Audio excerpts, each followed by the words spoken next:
Conman Sukesh Chandrashekhar, Jacqueline Fernandes और Nora Fatehi ये एक ऐसे केस में या फिर कहूँ एक ऐसी जंग लड़ रहे हैं जिसका कोई एंड होता फिलहाल नजर नहीं आ रहा है। कभी सुकेश का नाम नोरा फतेही और उन्हें दिए कई सारे एक्सपेंसिव गिफ्ट्स पर लिया जाता है, तो कभी जैकलिन फर्नांडिस के साथ सुकेश के रिलेशंस पर बात होती है।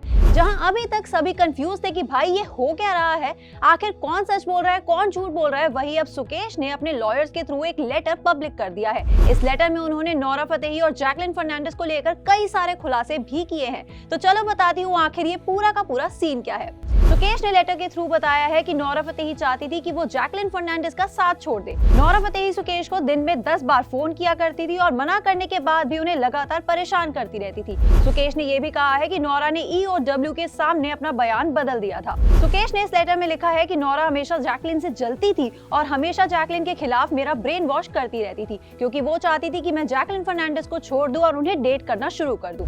इसी के साथ नोरा ने दावा किया था कि उसे कार नहीं चाहिए थी और उसने उसे अपने लिए नहीं लिया है, और ये सबसे बड़ा झूठ है, क्योंकि वो मेरे पीछे पड़ी थी कि उसे अपनी कार को बदलना है, इसलिए मैंने और उसने कार सेलेक्ट की। मेरे चैट्स और स्क्रीनशॉट्स ED के पास ऑलरेडी है, इसमें कोई भी झूठ नहीं है। इसी के आगे सुकेश ने यह भी लिखा है कि असल में मैं नोरा को रेंज रोवर देना चाहता था, लेकिन कार स्टॉक में नहीं थी और नोरा को बहुत जल्दी थी कार लेने की, इसलिए मैंने उसे BMW S सीरीज गिफ्ट कर दी, जिसे वो लंबे समय तक यूज भी करती रही। वो एक नॉन इंडियन थी, इसलिए उसने मुझसे अपने बेस्ट फ्रेंड के पति बॉबी के नाम पर रजिस्टर करने को कहा, जो कि मैंने किया भी। सुकेश ने यह भी अपने लेटर में बताया है कि उनके और नोरा के बीच कभी प्रोफेशनल लेन देन नहीं हुआ है, जैसा कि दावा वो करती आ रही है, सिवाय एक बार के जब नोरा ने सुकेश के फाउंडेशन की तरफ से ऑर्गेनाइज्ड एक प्रोग्राम में हिस्सा लिया था, जिसके लिए नोरा की एजेंसी को प्रॉपर फीस भी मिली थी।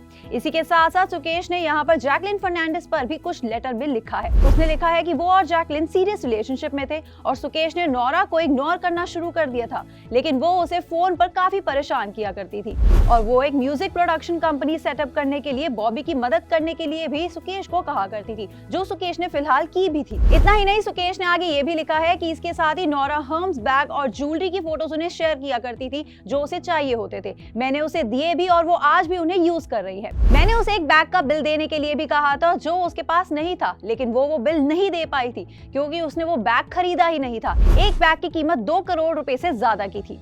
बाकी अपने लेटर को एंड करते हुए सुकेश ने यहाँ पर जैकलिन पर कुछ और भी लिखा। सुकेश ने जैकलिन को लेकर कहा कि उसने जो भी कहा है उस पर मैं कुछ भी नहीं कहना चाहता, क्योंकि जैकलिन वो शख्स है जिसे मैं प्यार करता हूँ और जिसका मैं सम्मान करता हूँ। वो हमेशा मेरी जिंदगी का एक हिस्सा बनी रहेंगी।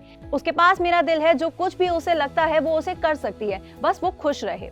मैं जानता हूँ कि इस पूरे सीन ने उस पर कितना बुरा असर डाला है। मैंने पहले भी कहा है कि ये सुनिश्चित करना मेरी जिम्मेदारी है कि वो इस पूरे झंझट से बाहर रहे, क्योंकि उसके पास यहाँ पर कुछ भी करने के लिए नहीं है। अब फाइनली सुकेश के इस लेटर से कई सारे एंगल्स सामने आए हैं जो हमें पता नहीं थे। इससे ये तो साफ हो ही गया है कि जैकलिन और सुकेश एक सीरियस रिलेशनशिप में थे और नोरा के साथ सुकेश कुछ भी नहीं करना चाहते थे। जबकि नोरा ने अपनी स्टेटमेंट में लास्ट जो बताया था वो ये बताया था कि सुकेश उनके काफी टाइम से पीछे पड़े हुए थे और अपनी वाइफ के थ्रू उनसे बात करने लगे थे। अब कुछ भी नहीं कहा जा सकता है कि यहाँ पर आखिर सच कौन बोल रहा है, झूठ कौन बोल रहा है, लेकिन अगर सुकेश के पास अपनी इन सारी बातों को सपोर्ट करने के लिए वैलिड स्क्रीनशॉट्स है, तो हो सकता है कि ये पूरा का पूरा केस सुकेश और जैकलिन के फेवर में ही हो जाए। बाकी देखते हैं कि अब इस लेटर के बाद आखिर में जैकलिन या नोरा में से कौन आगे आकर अपना साइड रखता है या कोई नहीं भी रखता है। खैर अभी के लिए गाइस इतना ही। मैं तो नाक्षी कालरा बहुत ही जल्द मिलूंगी आपसे अगले वीडियो में, लेकिन आप मुझे कमेंट सेक्शन में जरूर बताना कि आपका इस पूरे के पूरे केस के ऊपर क्या मानना है।